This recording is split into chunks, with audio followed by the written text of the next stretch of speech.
Rochelle, New York, and it seemed for some years thereafter that all the family days would be warm and fair.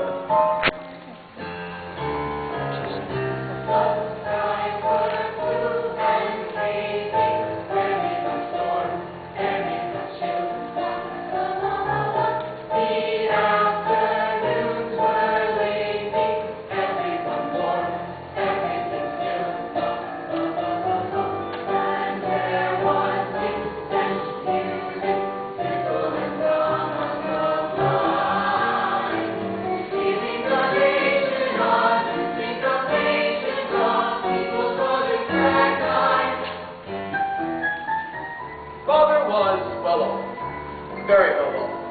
His considerable income was derived from the manufacture of fireworks and buses and other accoutrements of patriotism. Father was also something of an amateur explorer. The house on the hill in New Rochelle was Mother's domain.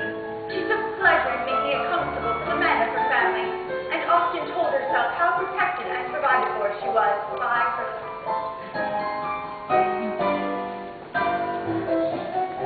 Mother's younger brother worked at Father's fireworks factory. He was a genius at explosives, but he was also a young man in search of something to believe in. His sister wondered when he would find it.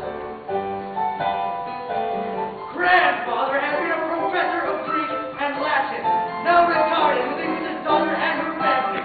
He was thoroughly irritated by everything.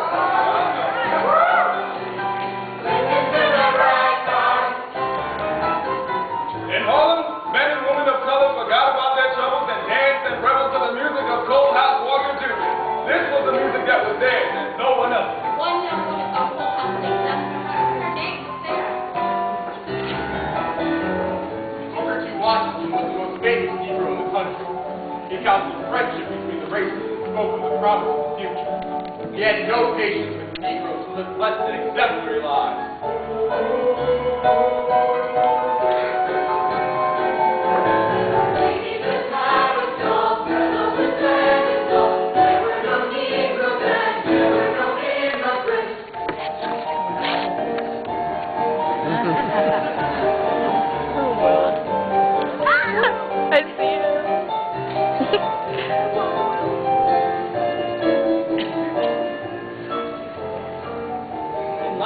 A man dreams of a new life for his little girl.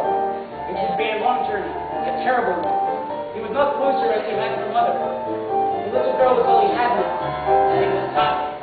Together, they would escape. Houdini! Look! It's Houdini!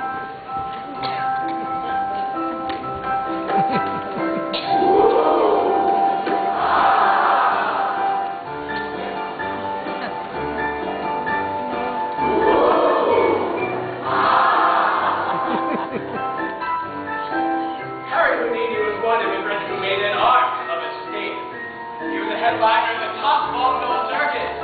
He made his mother proud. But for all of his achievements, he knew he was only an illusionist. He wanted to believe there was more. Hello, Sonny. More to do. What did you say?